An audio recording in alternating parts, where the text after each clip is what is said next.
Of all the skills amazing team leaders possess, providing effective feedback is the most important because it is critical to improving the skills of team members through coaching or conducting effective performance reviews, and extremely helpful in inspiring and motivating team members to deliver their best.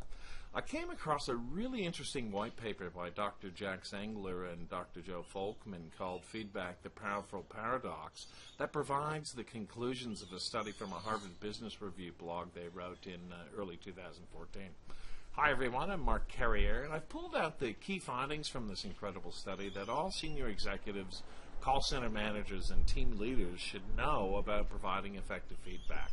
At the end of this video, you'll have a better understanding of the importance of giving feedback, what type of feedback is most effective, the barriers to providing feedback, and to give both positive and corrective feedback to team members. If you're a first-time visitor, be sure to subscribe to my channel and hit the notification button. That way, when I upload another team leader training video, you'll get notified. After analyzing the research that they and others conducted about preferences for giving and receiving feedback, Dr. Jack Zengler and Dr. Joe Folkman discovered some fascinating conclusions from 2,700 respondents who participated in an online survey answering questions about both positive and negative feedback and attitudes about feedback experiences. From these responses, they found three interesting insights about providing feedback. The first was that the great majority of leaders are twice as likely to give positive feedback than they are to give corrective or negative feedback. Secondly, virtually every employee in an organization wants more feedback, as almost two-thirds agreed that my performance and possibilities for success in my career would have increased substantially if I had been given more feedback. And the third insight was that 64% of respondents said they are not praised or recognized too much. So these findings tell us that not only do most team members want to get feedback because they see it helping them grow and being more successful in their careers, but most feel they aren't getting enough feedback. Now, when looking at what type of feedback is most effective, the study found that about half the leaders tend to avoid giving positive feedback. People getting feedback say they much prefer receiving corrective feedback, but they are evenly split on whether positive or negative feedback has been more helpful in their career. Virtually all of recipients, about 94%, stated that corrective feedback improves their performance when it is presented well. And 63% of people getting feedback felt that they get substantially more positive feedback than negative feedback, while 62% of leaders rated themselves as highly effective at providing others with honest, straightforward feedback. And other research reports that 60% of employees say they have not received any useful feedback in the past 6 months, which is absolutely disgraceful. When they looked at the barriers to providing feedback, they found a seemingly endless list of barriers that get in the way of providing feedback, with the majority ones being that a manager's personality can make it easier or harder. So those who are introverted find feedback a difficult behavior to practice. Also, a manager's level of self-confidence is a strong predictor of a willingness to provide corrective feedback to a subordinate. And managers are afraid of making things worse. They are aware that feedback is very powerful, with enormous power to make things better or worse, depending on how carefully feedback is given. And employees, especially those who are not performing well, often resist any opportunity from their manager to give them corrective feedback. And giving feedback is a learned skill, not an inborn gift. And what those findings show is that managers often lack the skill to provide effective feedback. And team leaders in particular need to be trained and coached to provide the effective team feedback their team members really want, because giving feedback is a powerful way to increase a team member's productivity, engagement, and level of commitment. It's the most important skill team leaders will use when giving performance reviews, and the most critical ingredient of good coaching, and extremely helpful in inspiring and motivating high performance in their team members. Now, a fascinating insight they found about how to give positive feedback was that not all praise and positive encouragement is helpful and can do more harm than good. And to illustrate this point, the authors mentioned that the work of Carol Dweck, a professor of psychology at Stanford University, who noted people basically have one or two differing mindsets that she labels as proving or improving. So Professor Dweck explains that if somebody has been told that they are extremely intelligent, highly creative, or an exceptional athlete, then much of their effort will be focused on preserving that image and self-concept. The person who possesses a proving mindset is less likely to take on a more difficult challenge that may bring about failure. Instead, they will repeat the behaviors and practices that they found worked for them in the past. On the other hand, somebody with an improving mindset believes that intelligence, creativity, athletic ability, and virtually any other skill can be acquired. And with this improving mindset, they are far more likely to take on challenges and seek out opportunities to continuously learn and develop. Dweck's research showed that a single sentence of feedback to young students who had just completed an exercise of answering 10 questions could set them off on an improving path. And parents are much better off praising a child's hard work, tenacity, and willingness to overcome hurdles.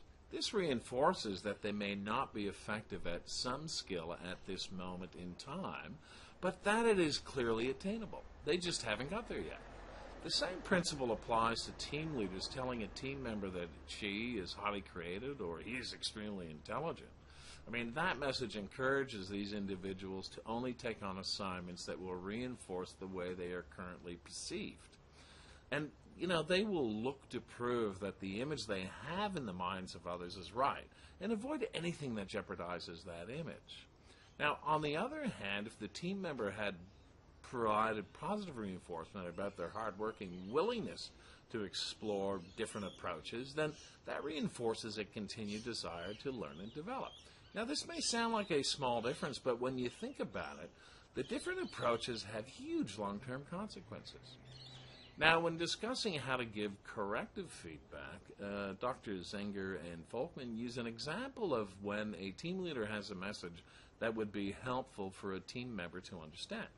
Now, whether it's observations about how their team member is going about their work or something they are not doing that shouldn't be overlooked, or simply some observations about why something they're doing isn't working out so well, because of their prior experience, the team leader can see what's wrong, which the team member doesn't understand as yet.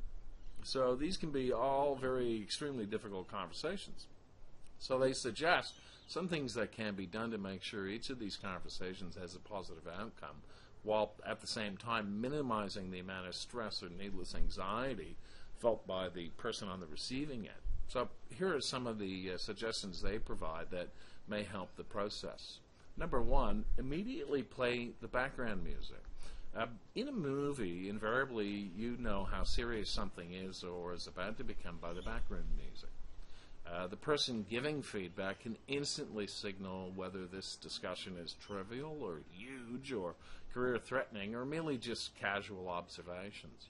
The background music is the smile or the grimace on the face, the tone of the voice, and the words of their quick introduction, and all these behaviors calibrate the discussion for the person on the receiving end.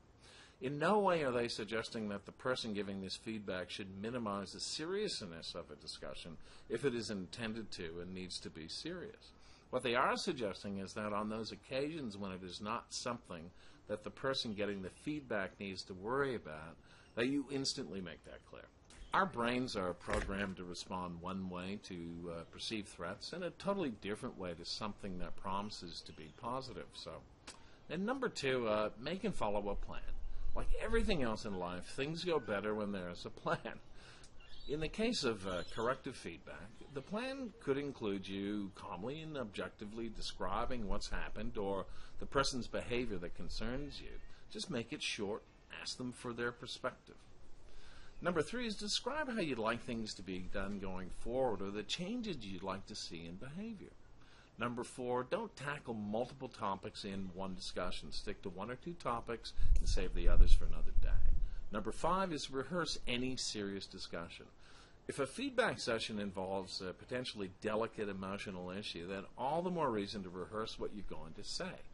That rehearsal could be with somebody from HR, or it could be just you sitting at your desk going through it mentally. Even mental rehearsal lets you listen to the words you intend to say. And often when you do this, as the good doctors say, you'll immediately know there's a better way to say that, or that won't go down very well.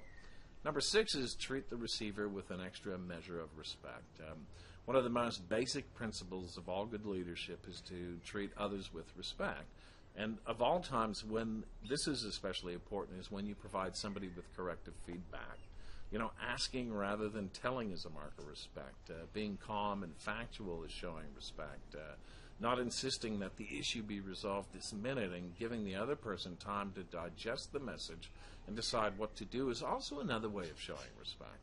So to sum up the findings of their study and echo their thoughts, feedback can truly be a gift, but the gifts we enjoy the most are the ones chosen by the giver because they will benefit us and make us better. In order for feedback to have positive outcomes, it must meet that standard. The person receiving the feedback needs to believe that it was done to be helpful and with their own best interests in mind.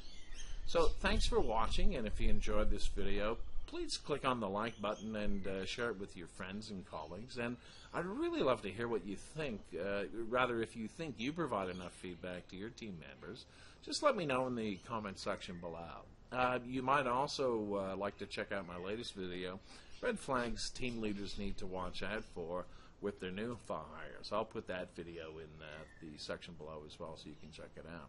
Oh, and be sure to subscribe to my channel and hit the notification bell because I post new team leader training videos and tips every single Wednesday, so you'll get notified. So thanks again for watching, and I'm looking forward to seeing you all next time.